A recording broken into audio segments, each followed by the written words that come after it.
ஓம் மோஷிகவாகனமோதகஹஸ்த சாமலகர்ண விலம்பிதசூத்ரக வாமனரூப மகேஸ்வர புத்திர விக்ன விநாயக பாத நமஸ்தே. ஓம் ஐம் க்ளீம் சௌம் சௌம் க்ளீம் ஐம் ஸ்ரீ பாலா திரிபுர சுந்தர்யை நமவோம். ஓம் ஐம் க்ளீம் சௌம் சௌம் க்ளீம் ஐம் ஸ்ரீ பாலா திரிபுர சுந்தர்யை நமவோம். இந்த ஸ்லோகத்தை கோடான கோடி தாய்மார்கள், பெரியவர்கள், சான்றோர் பெருமக்கள், ஆன்மீகத்தில் இருக்கக்கூடிய எல்லா குடும்பத்தினரும் இந்த ஸ்லோகம் சொல்லுங்கள். ஓம் ஐம் க்ளீம் சௌம் சௌம் க்ளீம் ஐம் ஸ்ரீ பாலா திரிபுர சுந்தர்யை நமவோம்.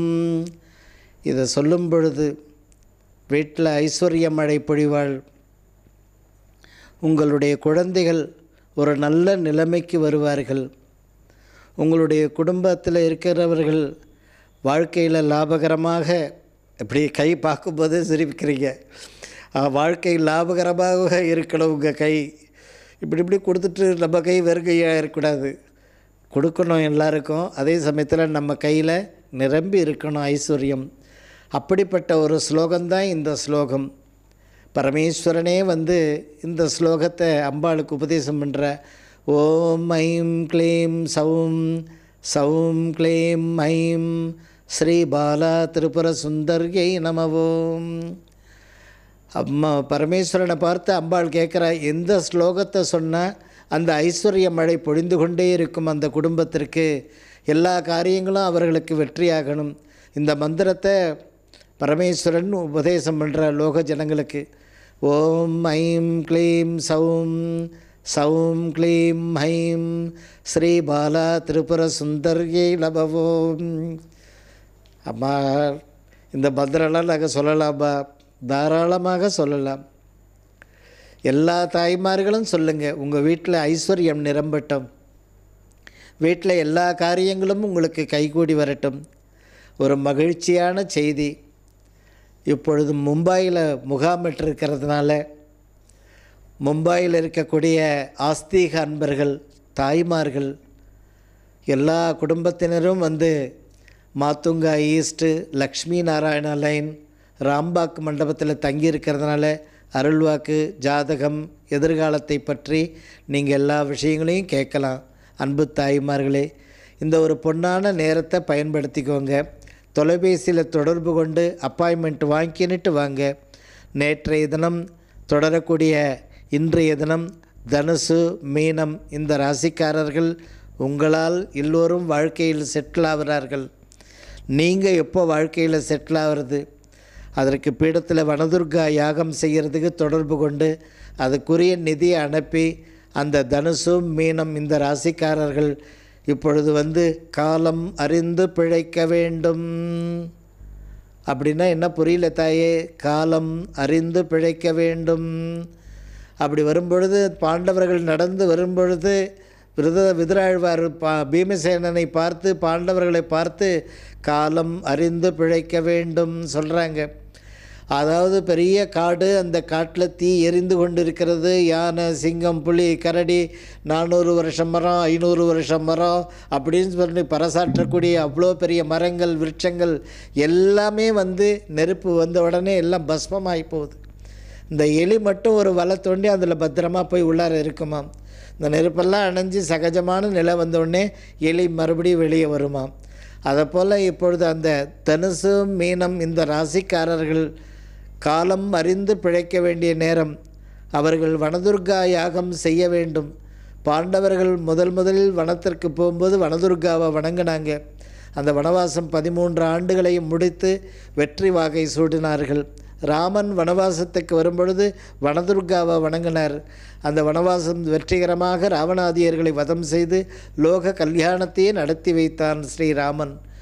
அப்போ அந்த வனதுர்கா யாகம் தனுசு மீன ராசிக்காரர்கள் செய்கிறதுனால உங்கள் வாழ்க்கையில் நீங்கள் செட்டில் ஆகணும்னு நினைக்கிற காரியங்கள் அத்தனையும் இந்த முறை செட்டில் ஆகிடுவீங்க இந்த 2 ஆண்டுகளில். அதுவும் தமிழ் புத்தாண்டிலிருந்து அவ்வளோ ஒரு பொன்னான நேரம் ஆரம்பமாவது. அம்மா என்ன செய்ய சொல்லியிருக்கிறா? வனதுர்கா யாகம் பண்ண சொல்லியிருக்கா. ஃபோன் பண்ணி அப்பாயின்மெண்ட்டு வாங்கிக்கின்னு வாங்க, அல்லது அம்மா அதுக்குரிய நிதியை அனுப்புகிறோம், நீங்கள் அந்த யாகம் செய்து குங்கும பிரசாதம் அனுப்புங்க. பீடத்தில் எப்படியும் டெய்லி லோக கல்யாணம் பூஜைகள் நடக்கிறது. எங்கள் குடும்பத்துக்கும் அந்த பூஜை பண்ணி அந்த வனதுர்கா யாகம் செய்து குங்கும பிரசாதம் எங்களுக்கு அனுப்பி வைங்கம்மான்ட்டு தொடர்பு கொண்டு இந்த பூஜையை செய்யுங்க. உங்களுடைய வாழ்க்கையில் இருக்கக்கூடிய அந்த சத்துருக்கள், மறைமுக சத்துருக்கள், அதெல்லாம் நிவர்த்தி செய்து கொள்ளுங்கள். அதே போல் மகர கும்பம் இந்த ராசிக்காரர்கள் ஆனந்த நிலையம், ஆஹா ஆனந்த வைபவம், ஆஹா சபாஷ், செல்வ குவியல், பரவாயில்லையே, நல்லா சொல்கிறீங்களே அம்மா இந்த மகர கும்பம். ஆனால் தங்கத்தை புடம் போடுற மாதிரி சோதனை இப்பொழுது புடம் போட்டு கொண்டிருக்கிறது நேரம். அதனால் இந்த சரியாகிறதுக்கு அம்மாவிடத்தில் அன்னையினுடைய பீடத்துக்கு இந்த மகர கும்ப ராசிக்காரர்கள் குறைஞ்சது 108 பேருக்காவது சாப்பாட்டுக்குரிய நிதி அனுப்பிடுங்க. இல்லைம்மா எல்லாருக்கும் யாகம் பூஜை பரிகாரம்லாம் சொல்லிங்க, எங்களை அன்னதானம் செய்ய சொல்லிட்டீங்களே. ஆமாம், நீங்கள் அன்னதானம் செய்யுங்கள். உங்களுடைய இருப்பிடம் ஆனந்த நிலையமாகிவிடும். ஆனந்த வைபவமாக இருக்கும் உங்களுடைய வாழ்க்கை. செல்வ குவியல் உங்களை தேடி வந்துவிடும். மகாலட்சுமி உங்களை தேடி வந்திருக்கிற 35 ஆண்டுகளுக்கு அப்புறம் இந்த மகர கும்ப ராசிக்காரர்களுக்கு ஒரு பொற்காலம் ஆரம்பமாயிருக்கு. அதனால் இப்போ அவங்களுக்கு என்ன சொல்லியிருக்கிற அம்மா? அன்னதானம் செய்ய சொல்லியிருக்கிற. துன்பம் பற்றாக்குறை இது 2ம் நிவர்த்தி ஆகணும். என்னது? துன்பம் பற்றாக்குறை. இது பத்தலை, இன்னும் சரியாகலை, இன்னும் முன்னுக்கு வரலை அப்படின்றீங்களே, அந்த பற்றாக்குறை இதெல்லாம் அகன்று விடும். அதாவது சனி ராகு கேதுவுக்காக செய்யணும். இந்த மகர கும்ப ராசிக்காரர்கள் அன்னதானம் செய்ய சொல்லிட்டாங்க அம்மா. அன்னதானத்துக்கு என்ன நிதியாவதோ உங்கள் மனசில் தாராளமாக அம்பாளுக்கு அனுப்புங்க. மகர கும்ப ராசிக்காரர்கள் இம்முறை இந்த ஒரு 6.5 வருஷம் சிறப்பாக உள்ளது. 35 ஆண்டுகள் துன்பங்கள் முடித்து லாப கணக்கை ஆரம்பிக்கின்றீர்கள் மகர கும்பராசிக்காரர்கள். அன்பு தாய்மார்களே, வீட்டில் மாதத்தில் ஒரு முறை சிகப்பு காராமணியில் சுண்டல் செய்து நைவேத்தியம் பண்ணும் பொழுது அந்த இடத்துல மகாலட்சுமி சாநித்தியமாக இருப்பாளாம். அந்த வீட்டில் திருஷ்டி, மறைமுகமான ஒரு சத்துருக்களுடைய தொல்லை நிவர்த்தியாகும். வீட்டில் எப்பொழுதுமே மாதத்தில் ஒரு நாள் ஒரு வீசம்படி காராமணி, சிகப்பு காராமணியில் சுண்டல் செய்து அம்பாளுக்கு நைவேத்தியம் பண்ணி குழந்தைகளுக்கெல்லாம் கொடுங்க. அப்போ அந்த வீட்டில் ஐஸ்வர்யம் நிரம்பி இருக்கும். மறைமுகமான ஒரு ஏதோ ஒரு சமாச்சாரம் பசங்கக்கிட்ட இருந்து வந்துன்னே இருக்குது. என்ன சமாச்சாரம்? அம்மா இந்த வேலை ஆகலம்மா, இந்த வேலை நடக்கணுமா, எனக்கு இந்த கஷ்டமாக இருக்குமான்னு குழந்தைங்க சொல்கிறாங்க.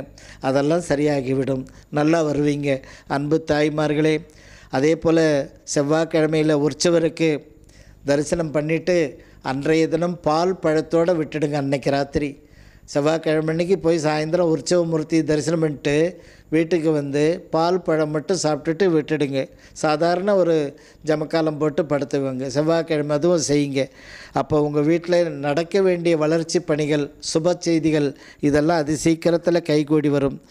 ஏதாவது ஒரு செவ்வாய் வெள்ளி ஞாயிறில் வீட்டில் வாசலுக்கு வெளியே தீபத்தை ஏற்றி அந்த எரிந்த தீபத்தோட தீப ஒளியோடு வாசலுக்கு உள்ளார பூஜை ரூமில் வைங்க. அப்போ அந்த வீட்டில் இருக்கக்கூடிய பெண் தெய்வம் வீட்டுக்குள்ளார வந்துடும்.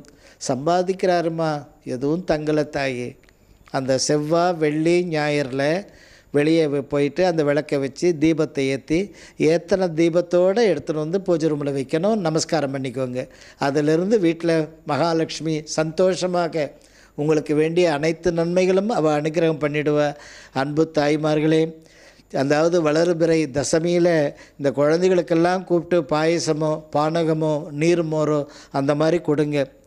அப்படி பண்ணும்போது வீட்டில் இருக்கக்கூடிய பசங்களுடைய நிலைமை சரியாகிவிடும்.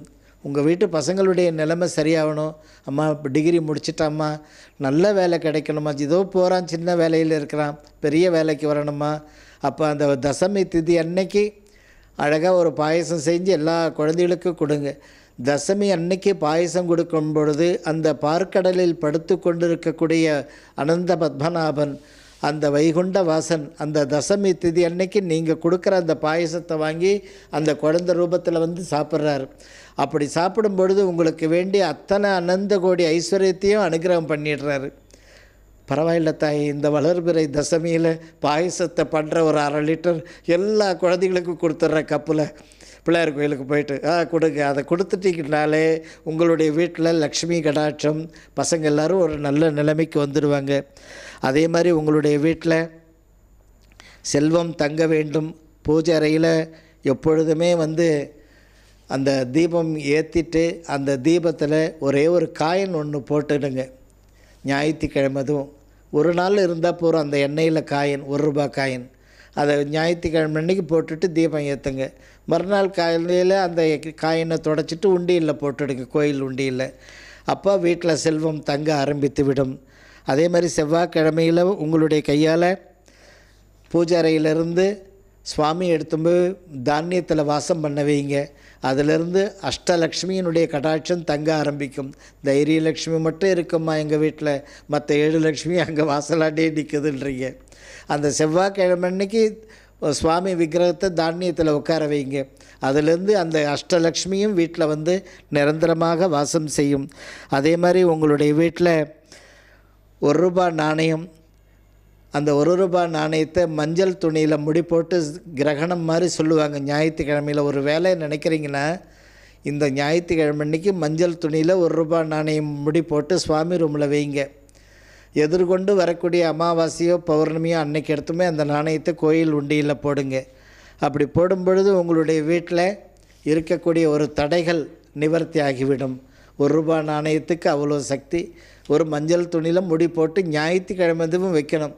அந்த தடைகள் நிவர்த்தி ஆகிறதுக்காக திருமணம், பதவி, தொழில் லாபகரமாக அமையணும், வீட்டில் திருஷ்டி அகலணும், செய்வனை பாதிப்பு அகலணும், குலதெய்வம் வாசம் செய்யணும், பெரியவர்கள் காலத்து குறை நிவர்த்தி ஆகணும்.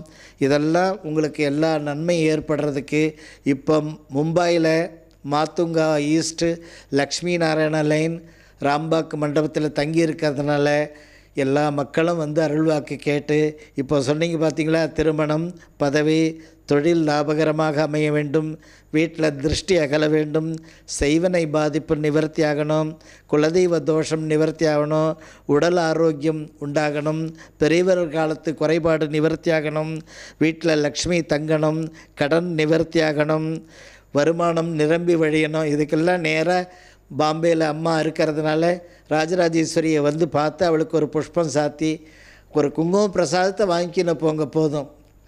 அருள்வாக்கு கேட்குறது, அம்மா பரிகாரம் செய்கிறது, அதுக்கெல்லாம் பாக்கியம் அவளே அனுகிரகம் இருந்தால் பண்ணுவா, அதை செய்வீங்க. அந்த ஒரு விஜயம் பண்ணிங்கனாலே உங்களுக்கு இத்தனை நன்மைகளும் தானாக நடந்துவிடும். அம்மாவை அழைச்சி ஒரு வீட்டுக்கு அழைச்சி பாத பூஜை பண்ணலாம். அம்மாவை நேரடியாகவும் தரிசனம் பண்ணலாம். அன்பு தாய்மார்களே, திங்கக்கிழமை அன்னைக்கு நாகத்துக்கு பஞ்சியில் நோன்புக்கெல்லாம் மஞ்சள் குங்குமம் தடவி உத்ராட்ச மணி மாதிரி பஞ்சியில் செய்வார்கள். அந்த பஞ்சு மாலையை அந்த திங்கக்கிழமை அதுவும் பிள்ளையாருக்கு போடலாம், அந்த பிள்ளையாருக்கு போடலாம், நாகருக்கு போடலாம் பஞ்சு மாலை. அப்படி அந்த மாதிரி போடும் பொழுது வியாதிகள், கடன் நிவர்த்தி, இது வாழ்க்கை பிரச்சனை, இது 3 சரியாயிடும். இதெல்லாம் இந்த தொல்லைகள்லாம் நிவர்த்தி ஆகிடும். அன்பு தாய்மார்களே, அதே மாதிரி குளக்கரையில் இருக்கிற ஆஞ்சநேயரை போய் செவ்வாய்க்கிழமை அதுவும் தரிசனம் பண்ணுங்க. வாழ்க்கை பின்னோக்கியே போகிறம்மா, நான் இல்லது பின்னாடியே போகிறேன்னு தவிர முன்னாடி வர முடியலம்மா என்னால் அப்படின்றீங்களே. குளக்கரையில் ஆஞ்சநேயர் எங்கே இருக்கிறாரு பாருங்கள். இப்போ நான் இருக்கிற திண்டிவனத்தில் குளக்கரையில் ஆஞ்சநேயர் இருக்கார். ஒவ்வொரு ஊர்லேயும் குளம் இருக்கும். அந்த பகுதியில் அந்த குளத்தை சுற்றி ஏதாவது ஒரு இடத்துல ஆஞ்சநேயர் இருப்பார். அதுவும் செவ்வாய்க்கிழமை அன்றைக்கி ஒரு அட்டண்டன்ஸ் ஒரு சுற்றிட்டு வாங்களே, வாழ்க்கையை முன்னோக்கி போயிட்டே இருப்பீங்க. வாழ்க்கையில் முன்னுக்கு வருவீங்க. உடல் நலம் உண்டாகும், தனம் நிரம்பி வழியும், தடைகள், சத்ரு பயம் இதெல்லாம் அகன்றுவிடும். அன்பு தாய்மார்களே, 35 வயது ஆகிவிட்டது தாயே, 40 வயது ஆகிவிட்டது, இன்னும் வாழ்க்கையில் செட்டில் ஆகலையே அப்படின்னு ரொம்ப வருத்தமாக இருப்பீங்க. அப்படிப்பட்டவர்கள் அம்மாவுடைய பீடத்துக்கு தொடர்புண்டு வாழைப்பூ பரிகாரம் செய்யணும். அம்மா அதை எப்படி செய்யணும், அதுக்கு ஜாதகம் அனுப்புகிறோம், டேட் ஆஃப் பர்த், நட்சத்திரம், கோத்திரம் இதெல்லாம் வாட்ஸ்அப்பில் அனுப்புகிறோம். எங்களுக்கு பண்ணுங்கம்மா, எங்களுக்கு வயசு 30 ஆகிடுத்து, 35 ஆகிடுத்து, இன்னும் கல்யாணமோ உத்தியோகமோ எல்லாம் இருந்தாலும் குழந்தை பாக்கியம் இல்லை எதுவும் இருந்தாலும் எல்லாம் இருக்குது தாயே ஆனால் இப்படி இருக்குது, கை திறந்தால் ஒன்றும் இல்லைன்னு சொல்லிவிடுவாங்க உலகம். அப்படி இருக்குமா எங்கள் சூழ்நிலை? அப்படிப்பட்டவர்கள் அந்த வாழைப்பூ பரிகாரம் பீடத்தில் செய்தால் வாழ்க்கையில் செட்டில் ஆகிடுவீங்க அன்பு தாய்மார்களே. அதே மாதிரி ஒரு காலகட்டத்தில் முக்கியமாக வீட்டில் சுவாமி ரூமில் மனையை போட்டு அந்த மனையில் அரிசி மாவில் நமசிவாயம் அப்படின்னு அரிசி மாவில் எழுதுங்க. அதுவும் திங்கக்கிழமை அன்னைக்கு. அதன் பக்கத்தில் 2 நெய் தீபம் போடுங்க. வீட்டில் இருக்கக்கூடிய வறுமை சீக்கிரம் நிவர்த்தி ஆகிவிடும். வீட்டில் பூஜை ரூமில் மனையில் ஓம் நம சிவாய எழுதிட்டு 2 நெய் தீபம் போடணும். அப்படி போடும் பொழுது அரிசி மாவில் நமசிவாயம் எழுதும் பொழுது நவகிரகங்களால் ஏற்பட்ட பிரச்சனையாக, முன்னோர்கள் காலகட்டத்தில் இருக்கக்கூடிய பாதிப்புகளை, இல்லை அவங்களுடைய பதவி பூர்வ புண்ணியானம் முற்பிறவியில் இருக்கக்கூடிய சோதனையினால் இப்போ கஷ்டப்படுறோமா, இந்த 3 பாதிப்பையும் நிவர்த்தி பண்ணுறது திங்கக்கிழமை அதுவும் செய்யணும். அதை செய்யுங்க. வீட்டில் இருக்கக்கூடிய அனைத்து கஷ்டங்களும் நிவர்த்தி ஆகிடும். அதே மாதிரி உங்களுடைய வீட்டில் முடிந்த வரையிலும் ஒரு 5 நைவேத்தியங்கள் செய்து துர்க்கைக்கு எடுத்து போய் நைவேத்தியம் பண்ணிட்டு வாங்க. சுப செய்தி அது சீக்கிரத்தில் கைகூடும். தென் திசை பார்த்து இருக்கக்கூடிய அம்பாளுக்கு செய்தால் ரொம்ப விசேஷம். அன்பு தாய்மார்களே, அன்னையனுடைய பீடம் தமிழ்நாட்டில் விழுப்புரம் மாவட்டம் திண்டிவனம் நகரிலிருந்து செஞ்சி திருவண்ணாமலை செல்லக்கூடிய நெடுஞ்சாலையில் திண்டிவனத்திலிருந்து ஒரு 5 கிலோமீட்டர் பெலாக்குப்பம் ராஜராஜேஸ்வரி அருள்வாக்கு சித்தர் பீடம் தோன்றியுள்ளது. அந்த அன்னைக்கும் சித்தர்களுக்கு இருக்கக்கூடிய சம்பாஷணை அருள்வாக்காக அபூர்வ விஷயமாக ஒவ்வொரு நாளும் இந்த ஸ்ரீலஸ்ரீ ரகுராமடிகளார் யூடியூப்லேயும் பார்க்குறீங்க. இப்போ டிவிலையும் இந்த அபூர்வ விஷயத்தை கோடான கோடி தாய்மார்கள் பார்த்துட்டுருக்கீங்க. உங்களுக்கு எல்லாருக்கும் ஒரு மகிழ்ச்சியான செய்தி. இப்போ மும்பாயில் முகாமிட்டிருக்கிறதுனால அருள்வாக்கு ஜாதகம் எதிர்காலத்தை பற்றி நேரில் தரிசனம் பண்ணி அந்த ஒரு அருள்வாக்கு ஆசீர்வாதங்கள், ஜாதகத்தினுடைய நிலை, அதற்குரிய பரிகாரங்கள் அம்மாவிடத்தில் பெறலாம். தொலைபேசியில் தொடர்பு கொண்டு பதிவு செய்துட்டு அப்பாயின்மெண்ட் வாங்கிக்கிட்டு வாங்க அன்பு தாய்மார்களே. அதே போல் உங்களுடைய வீட்டில் ராகவேந்திரருடைய படம், அந்த ராகவேந்திரருடைய படத்துக்கு, அதாவது வியாழக்கிழமை அன்னைக்கு ராகவேந்திரருக்கு பிரசாதத்தில் புளியோதரை செய்து நைவேத்தியம் பண்ணுங்க. வியாழக்கிழமை அன்னைக்கு ராகவேந்திரருக்கு புளியோதரை நைவேத்தியம் வியாழக்கிழமை அன்னைக்கு பண்ணுங்க. அப்படி பண்ணும் பொழுது அந்த வீட்டில் ஐஸ்வர்ய தடை நிவர்த்தி ஆகிடும். ஐஸ்வர்யம் பெருக ஆரம்பித்து விடும். அன்பு தாய்மார்களே, உங்களுடைய வீட்டில் ஞாயிற்றுக்கிழமை அன்னைக்கு மஞ்சள் தூளில் பூஜை ரூமில் சூரியனை வரைந்து நெய் தீபம் போடுங்கள். அரசு பதவி, பன்னாட்டு நிறுவன பதவி, என்ன பதவி? பன்னாட்டு நிறுவன பதவி, மத்திய மாநில அரசு பதவி அது சீக்கிரத்தில் கைகூடும். ஞாயிற்றுக்கிழமை அன்னைக்கு பூஜை ரூமில் மனையில் சூரியன் அழகாக ரவுண்டாக போட்டு சூரியனுடைய கிரகணங்கள் வரைந்து அது பக்கத்தில் அழகாக நெய் தீபம் போடுங்க. பெரிய பதவிகள் கைகூடி வரும். எப்பொழுதும் வற்றாத செல்வம் சூரியனுடைய கையில் அட்சய பாத்திரம் இருக்கிறது. அந்த மஞ்சள் தூளில் சூரியனை வரைந்து நெய் தீபம் போட்டாலே உங்கள் வீட்டில் வற்றாத செல்வம் பெருகி கொண்டே இருக்கும். அன்பு தாய்மார்களே, பாலுள்ள மரத்திற்கு ஒரு புடவை, மஞ்சள் புடவையோ மஞ்சள் பாவாடையோ கட்டிட்டு வாங்க. குலம் தழைக்கும். என்ன தழைக்கும்? குலம் தழைக்கும். வீட்டில் எடுத்திருக்கிற வேலைகள் வெற்றிகரமாக கைகூடி வரும். அன்பு தாய்மார்களே, ரொம்ப நிலைமை சரியில்லை தாயே, எங்கே போனாலும் காரிய தடையாக இருக்குது, வீட்டில் சந்தோஷம் இல்லை, பல ஆண்டுகள் ஆகிடுத்து, சுபகாரியம் எடுத்து எதுவும் ஒன்றும் பண்ண முடிய மாட்டேங்குது. அதிகாலையில் என்ன பண்ணுறோம், பச்சரிசி சாதம் 1 கிலோ வடித்து அதை ஒரு கவரில் போட்டு அதை விடிகாலம்புற ஒரு 5:30 மணிக்கு அளவில் அந்த சாதத்தை எடுத்து போய் தெற்கு வடக்கு கிழக்கு மேற்கு இருக்கிற மெயின் ரோடு ஓரமாக அந்த சாதத்தை தூக்கி போட்டு கவரையும் ஓரமாக போட்டு வீட்டுக்கு கை கால் கழுவிக்கோங்க. அப்படி போட்டு வரும்பொழுது வீட்டில் பல ஆண்டுகளாக வளர்ச்சி பணி நடக்கலைன்றீங்களே, வீட்டில் வருமானமே தங்க மாட்டேருந்து, வருமானம் வர்றதுக்கு உண்டான வழி பிறக்கலை அப்படின்றீங்களே, அந்த தோஷமெல்லாம் நிவர்த்தி ஆகிடும். அந்த வருமானம் தங்க ஆரம்பிக்கும். வருமானம் வர்றதுக்கு வழி பிறந்து விடும். வீட்டில் இருக்கக்கூடிய சின்ன சின்ன விஷயம்லாம் சாதிக்க முடியல, எல்லாருக்கும் போய் சாதிச்சுட்டு வர்றீங்க, உங்கள் வாழ்க்கையில் அதை சாதிக்க முடியல. அந்த தோஷமெல்லாம் நிவர்த்தி ஆகிடும். ஆரம்பித்த இடத்துலையே இருக்கிறனேன்ற அந்த பாதிப்பு நிவர்த்தி ஆகிடும். நிரந்தர வருமானம் உண்டாகும். அதிகாலை நேரத்தில் அந்த பச்சரிசி சாதத்தை மெயின் ரோடு ஓரமாக 3 கை அள்ளி போடணும். இப்படி 3 கை அப்படி 3 கை அள்ளி போட்டு கவரை தூக்கி போட்டு வந்துடுங்க. இதை செய்யும் பொழுது வீட்டில் இருக்கக்கூடிய அத்தனை கஷ்டங்களும் நிவர்த்தி ஆகிடும். அதாவது வளர்பிறை திங்கக்கிழமை அன்னைக்கு மறக்காமல் கணபதியானுடைய தொப்புள்ள ஒரு நாணயத்தை வைங்க. அந்த தொப்புள்ள சந்தனத்தை வச்சு அந்த நாணயத்தை அழகாக பிள்ளையாருக்கு வைங்க. விக்கிரகத்துக்கு வைக்கலாம். ஃபோட்டோவில் பிள்ளையார் படம் இருக்குது. அந்த தொப்புள்ள இடத்துல கொஞ்சம் மஞ்சள் அல்லது சந்தனம் குழைச்சி உருண்டையை உருட்டி அது மேலே வைத்தாண்டை வச்சு கொஞ்சம் ஒரு 5 ரூபாய் நாணயம் வச்சுடுங்க. அன்றைக்கி பூரா இருக்கட்டும். மறுநாள் காலையில் அந்த நாணயம் எடுத்து பீரோவில் போட்டுடுங்க. அப்படி சொல்லும்போது இஷ்டகாமியார்த்த பலம் சித்திரஸ்து, நீங்கள் நினச்சின்னு இருக்கிற காரியம் ஜெயமாகிவிடும். அரசு ரீதியாக உங்களுக்கு எதிர்பார்க்குற வேலைகள் வெற்றி உண்டாகும். அவசியம் இதை பண்ணுங்கம்மா. மாதத்துலேயோ 6 மாதத்துக்கு ஒரு தரத்தையோ இந்த ஆண்டுலேயோ இரட்டை விநாயகரை தரிசனம் பண்ணுங்கள்.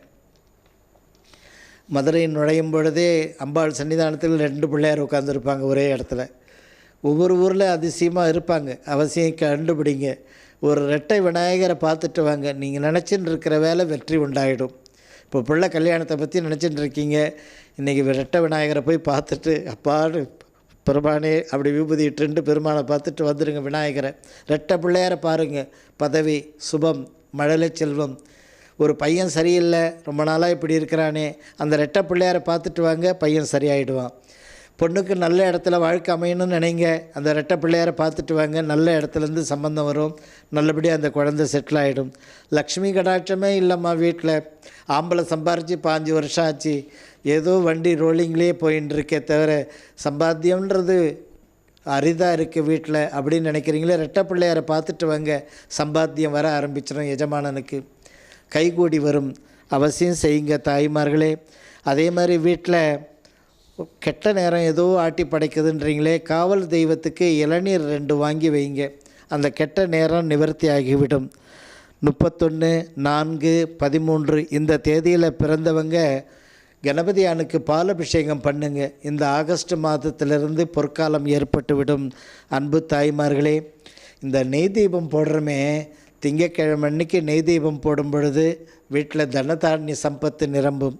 ஆஹா, பரவாயில்லை. செவ்வாய்க்கிழமை அன்னைக்கு நெய் தீபம் போடுறமே, வீட்டில் இருக்கக்கூடிய வளர்ச்சி பணிகள், கட்டடம் கட்டணும், சொந்த வீடு வாங்கிடணும் அப்படின்னு நினைக்கிறீங்களே, அந்த சொந்த வீடு, கட்டடம் கட்டுற பாக்கியம் இதெல்லாம் உங்களுக்கு கைகூடி வரும். வாகனங்கள் வாங்குகிற பாக்கியம் உண்டாகும். பெரிய பதவிகள், புது கிரகப்பிரவேசம் பண்ணுற பாக்கியம் இதெல்லாம் கைகூடி வரும். செவ்வாய்க்கிழமையில் நெய் தீபம் போடுறது, புதன்கிழமையில் நெய் தீபம் போடுறது, வீட்டில் புத்தி வளம், படிப்பு சம்பந்தமான விஷயங்கள், பெரிய பதவிகள் விஷயங்கள் இதெல்லாம் கைகூடி வரும்.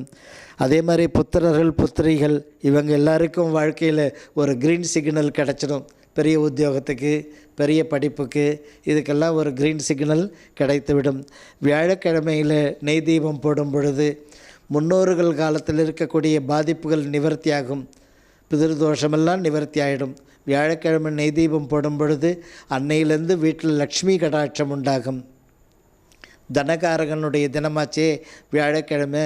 அந்த நெய் தீபம் போடும் பொழுது வீட்டில் ஐஸ்வர்யம் தங்க ஆரம்பித்து விடும். அதே மாதிரி வெள்ளிக்கிழமையில் நெய் தீபம் போடும்போது வீட்டில் சௌபாகியம் உண்டாகும். பொன் பொருள் ஆபரணங்கள், அம்மா பேங்க்கில் எல்லாம் நகை தூக்குது, அதெல்லாம் நல்லபடியாக போட்டுடலாமா? வெள்ளிக்கிழமை அன்னைக்கு நெய் தீபம் போடுங்க. அந்த பொன் பொருள் ஆபரணங்கள் அத்தனையும் வீடு திரும்பிடும் இந்த வருஷமே. அதே போல் சனிக்கிழமையில் நெய் தீபம் போடும் பொழுது வியாதி வைக்க, கடன் தொல்லைகள், சண்டை சச்சரவு, திருஷ்டி இதெல்லாம் நிவர்த்தி ஆகிடும். ஞாயிற்றுக்கிழமையில் தீபம் போடும் பொழுது நீங்கள் எதிர்பார்க்குற ஒரு ப்ரமோஷன் அது சக்ஸஸ் ஆகிடும். அதே மாதிரி நீங்கள் எதிர்பார்த்த ஒரு கல்யாணம் இப்படிலாம் நடக்கணும், இந்த மாதிரி நல்ல இடம் வரணும்னு நினைக்கிறீங்களே, சக்ஸஸ் ஆகிடும். ஞாயிற்றுக்கிழமையில் தீபம் போட்ட தலைமை பதவி தேடி வரும். அம்மா, அதாவது ஒரு நாளைக்கு வாரத்தில் ஒரு நாள் கருப்பு உடுத்திக்காமல் நல்ல துணிகளை உடுத்திக்கோங்க தாய்மார்களே. கருப்பு உடுத்திக்கக்கூடாது அன்னைய தினம். அன்னைக்கு போய் அம்பாளை பார்த்துட்டு வாங்க, நீங்கள் நினைத்த காரியம் வெற்றி உண்டாகும். அதே மாதிரி ஒரு நாளைக்கு பட்டு உடுத்திட்டு அவளுக்கு வந்து ஒரு அர்ச்சனை பண்ணிட்டு வாங்க. நீங்கள் பட்டு உடுத்தின்னு போங்க அம்பாளுண்ட, இல்லை மடி வஸ்திரம் உடுத்தின்னு ஒரு நாளைக்கு போயிட்டு அம்பாளுக்கு அர்ச்சனை பண்ணிட்டு வாங்க. அப்போ அம்மா கூடவே உங்கள் வீட்டுக்கு திரும்பி வந்துடுவாளாம். வீட்டில் அம்பாளே தங்க மாட்டேன்றம்மா, போராட்டமாக இருக்குன்றாங்களே, அந்த தோஷம் நிவர்த்தி ஆகிவிடும். அன்பு தாய்மார்களே, அதாவது வியாழக்கிழமையில் மகாவிஷ்ணுவை போய் பார்த்துட்டு வாங்க, உங்கள் வாழ்க்கையில் லாபம் என்பது ஆரம்பமாகிவிடும். வியாழக்கிழமதும் பெருமாளை பார்க்கணும். அப்படி பார்த்துட்டு வந்தால் அது சீக்கிரத்தில் பெரிய உத்தியோகங்கள், அது சீக்கிரத்தில் ஐஸ்வர்யம், இதெல்லாம் கைகூடி வரும். அன்பு தாய்மார்களே, அந்த பங்குனி மாதத்தில் வரக்கூடிய பங்குனி மாதம் நடந்துட்டுருக்கிற இந்த மாசி மாதம், இந்த டைமில் ஊஞ்சல் உற்சவத்தை ஒரு தரம் பாருங்கள். வீட்டில் கல்யாணம் ஏற்பாடாயிடும். மகள் இவங்களுக்கு பெரிய படிப்புக்கு சீட் கிடச்சிடும். அதே மாதிரி ஊஞ்சல் சேவையை போய் பார்த்துட்டு வாங்களேன், சொந்த வீடு வாங்குகிற யோகம் ஏற்பட்டுடும். ஊஞ்சல் சேவைக்கு அவ்வளோ சக்தி உண்டாப்பா. ஆமாம், குடும்பத்தில் ஒற்றுமையாக இருக்கணும் அதுக்கு இல்லை, அந்த ஊஞ்சல் சேவையை, அதுவும் இந்த மாசி பங்குனியில் ஊஞ்சல் சேவையை பார்த்துட்டு வாங்க. வீட்டில் வந்து ஐஸ்வர்யம் தங்க ஆரம்பித்து விடும், சுபம் கைகூடி வரும், குடும்ப ஒற்றுமை உண்டாகும். அதே மாதிரி இந்த மாசி மாதத்துலேயும் பங்குனி மாதத்துலேயும் அம்பாளுக்கு பூச்சடை செய்து அம்பாளுக்கு தைச்சி அந்த பூஜடை எடுத்து போய் கொடுத்துட்டு வாங்க. அம்மா, வீட்டில் தைரியலக்ஷ்மி இருக்கிற, மீதி 7 லக்ஷ்மி வாசலுக்கு வெளியவே இருக்கான்றீங்களே, அந்த மகாலட்சுமி அஷ்டலக்ஷ்மியும் அம்பாளுக்கு ஜடை கொடுத்தோம்னாக்கா அஷ்டலக்ஷ்மி கடாட்சம் வீட்டில் உண்டாகும். உங்கள் வீட்டில் இருக்கிற குழந்தைகள் வாழ்க்கையில் நல்லா செட்டில் ஆகிடுவாங்க. அம்பாளுக்கு அஷ்டமி அந்த காலகட்டத்தில் பைத்தம்பருப்பு வெல்லம் எடுத்து போய் கொடுத்துட்டு வாங்க. அஷ்டமியிலையும் சரி, நவமியிலையும் சரி, அப்படி கொடுத்துட்டு வரும்போது நீங்கள் நினைத்துன்னு இருக்கிற ஒரு பெரிய வேலை நினச்சிட்டு இருப்பீங்க, அது சக்ஸஸ் ஆகிடும். அதே மாதிரி வெள்ளிக்கிழமையில் அவுல் பாயசம் பெருமாளுக்கு நைவேத்தியம் பண்ணி குழந்தைகளுக்கு கொடுங்க. வீட்டில் குழந்தைகளுடைய வாழ்க்கை சரியாயிடும், சிக்கல் நிவர்த்தியாகி செட்டில் ஆகிடுவாங்க. இந்த நிகழ்ச்சியை பார்க்குறவங்க அத்தனை பேரும் அந்த ஸ்ரீ ரகுராம் அடிகளார்னு யூடியூப்பில் பாருங்கள், எல்லாருக்கும் ஷேர் பண்ணுங்கள். டிவியில் இந்த நிகழ்ச்சியை பிரதிதினமும் இந்த அபூர்வ விஷயங்களையும் பார்க்கணும். அதே சமயத்தில் அந்த பாம்பே விஜயம் செய்கிறதுனால மும்பையில் ராம்பாக் மண்டபம், Matunga east, Lakshmi Narayan lane, Matunga east railway ஸ்டேஷன்லேருந்து பக்கம் அந்த ராம்பாக் மண்டபத்தில் தங்கி இருக்கிறதுனால நேரடியாக வந்து அருள்வாக்கு ஜாதகம், உங்களுடைய வாழ்க்கையில் முன்னேறதுக்கு வேண்டிய பரிகாரங்கள், அனைத்து விஷயங்களும் தெரிந்து கொள்ளலாம். தொலைபேசியில் தொடர்பு கொண்டு பதிவு செய்துட்டு வாருங்கள். சுபமஸ்து.